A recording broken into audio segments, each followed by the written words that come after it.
Everyone, मैं Sanchita Jain magnet brains Hindi medium channel पर आप सभी का स्वागत करती हूं। इतिहास के प्रमुख व्यक्तित्व की सीरीज में आज अपन बात करते हैं गरम दल के प्रमुख नेता लाला लाजपत राय के बारे में। जी हां, जिन्हें पंजाब केसरी के नाम से भी जाना जाता है।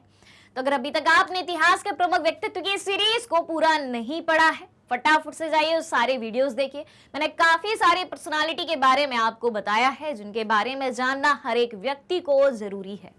तो चलिए शुरू करते हैं लाला लाजपत राय के बारे में। तो देखें, लाला लाजपत राय का जन्म कहाँ हुआ था। सबसे पहले इनके जन्म की बात करते हैं तो इनका जन्म पंजाब में हुआ था भाई, पंजाब राज्य में हुआ था और पंजाब के मोगा जिले में हुआ था। किस तारीख को हुआ था? 28 जनवरी 1865 को एक ब्राह्मण परिवार में इनका जन्म हुआ था। आगे बात करें तो लाला लाजपत राय जो हैं भारत के एक प्रमुख स्वतंत्रता सेनानी के रूप में जाने जाते हैं, जिन्हें क्या कहा जाता था? जिन्हें पंजाब केसरी भी कहा जाता था। जी हां, याद रखना, ये सवाल अक्सर पूछा जाता है कि निम्न में से पंजाब केसरी किसे कहा जाता है। आपको क्या लिख देना है? लाला लाजपत राय। क्लियर? अब देखें, गरम दल के प्रमुख नेता थे, भारतीय राष्ट्रीय कांग्रेस के गरम दल के प्रमुख नेता थे। अब ये गरम दल क्या है भाई? तो भारतीय राष्ट्रीय कांग्रेस की स्थापना कब हुई थी? सबसे पहले आप ये बताओ, भारतीय राष्ट्रीय कांग्रेस की स्थापना कब हुई थी? ये मेरा आपसे सवाल है और इस सवाल का जवाब आपको कमेंट बॉक्स में करके बताना है कि भारतीय राष्ट्रीय कांग्रेस की स्थापना कब हुई थी। ठीक है। तो 1907 में एक ऐसा समय आया था, किस सन में? 1907 में, जब भारतीय राष्ट्रीय कांग्रेस में दो दल बन गए थे। कांग्रेस दो दलों में विभाजित हो गई थी। कौन कौन से दल थे वो? एक था भाई गरम दल और एक था कौन सा दल? एक था नरम दल। तो जो गरम दल था वो सत्य अहिंसा की बात नहीं करता था, क्योंकि वो कहता था कि आजादी भारत को जो है सत्य और अहिंसा के बल पर नहीं मिलने वाली, हमें भी उग्र होना पड़ेगा।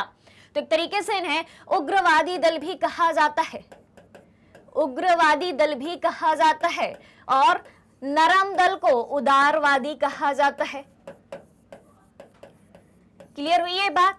तो लाला लाजपत राय जो थे वो गरम दल के नेता थे, यानी कि उग्रवादी समूह से थे।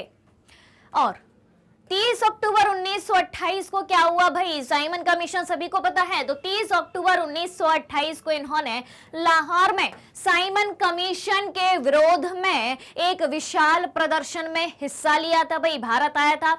साइमन कमीशन किस लिए आया था? भारत के संविधान पर विचार करने के लिए आया था। लेकिन साइमन कमीशन का विरोध क्यों हुआ था? इसकी कहानी पता है। साइमन कमीशन में जितने भी सदस्य थे, लगभग 7 सदस्य थे साइमन कमीशन में, लेकिन उनमें से एक भी सदस्य भारतीय नहीं था। इसलिए भारतीयों ने साइमन कमीशन का विरोध किया कि जब भारत के संविधान की बात होनी है, भारत की संविधान सभा के गठित होने की बात होनी है, ठीक है, भारत के शासन की बात होनी है, और भारत का ही एक भी व्यक्ति उसमें शामिल नहीं है, सारे के सारे अंग्रेज हैं उसमें, तो कैसे आप हमारे हित की बात करेंगे? कहां तक भारत का संविधान हमारे हित में बनेगा? तो इसलिए साइमन कमीशन का विरोध किया गया था और साइमन कमीशन के विरोध में नारे लगाए गए थे कि साइमन कमीशन वापस जाओ, साइमन कमीशन गो बैक, इस तरीके के नारे लगाए गए थे। तो 30 अक्टूबर 1928 को इन्होंने लाहौर में साइमन कमीशन के विरुद्ध आयोजित एक विशाल प्रदर्शन में हिस्सा लिया।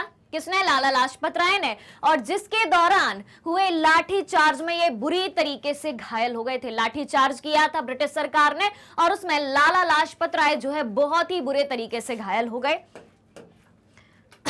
फिर देखें, उस समय इन्होंने क्या कहा था? जब लाला लाजपत राय पर लाठी चार्ज हुआ था, लाठियों का प्रहार हुआ था, उस समय लाला लाजपत राय ने क्या कहा था? उस समय लाला लाजपत राय ने कहा था कि मेरे शरीर पर पड़ी एक एक लाठी, ध्यान से सुनिएगा, मेरे शरीर पर पड़ी एक एक लाठी ब्रिटिश सरकार के ताबूत में, ध्यान से सुनिएगा, ब्रिटिश सरकार के ताबूत में एक एक कील का काम करेगी। और वह हुआ भी। कैसे हुआ? कैसे हुआ कि लाला जी का जब 1928 में बलिदान होता है, उसके 20 साल बाद ही ब्रिटिश साम्राज्य का भारत से सूर्यास्त हो गया था। और 17 नवंबर 1928 को इन्हीं चोटों की वजह से, उसी लाठीचार्ज की चोटों की वजह से लाला लाजपत राय जी का देहांत हो गया था। अब इनकी रचनाओं की बात करते हैं। लाला लाजपत राय की कौन कौन सी रचनाएं हैं? दुखी भारत या अनहैप्पी इंडिया। दुखी भारत इन्होंने कब लिखी थी? 1928 ईस्वी में ही लिखी थी और यह अनहैप्पी इंडिया के नाम से अंग्रेजी भाषा में भी प्रकाशित हुई थी।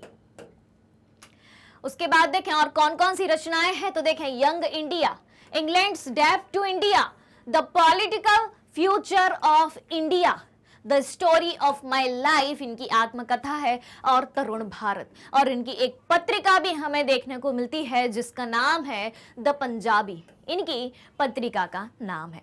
तो ये रही जानकारी गरम दल के प्रमुख नेता, भारतीय उग्र राष्ट्रवादी नेता लाला लाजपत राय के बारे में। अब एक और सवाल है मेरा आपसे, उसका जवाब आपको कमेंट बॉक्स में करके बताना है।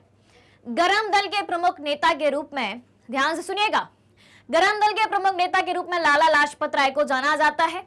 ऑलराइट, अब यह बताना है कि गरम दल के और कौन कौन से नेता थे लाला लाजपत राय के अलावा, और उन्हें सम्मिलित रूप से क्या कहा जाता था। गरम दल के 3 प्रमुख नेता थे, उनके नाम आपको लिखना है और उन्हें सम्मिलित रूप से क्या कहा जाता था, यह बात भी आपको बतानी है। तो इतिहास की प्रमुख व्यक्तित्व की सीरीज में मैं हर रोज एक नए व्यक्तित्व की आपसे बात करती हूं।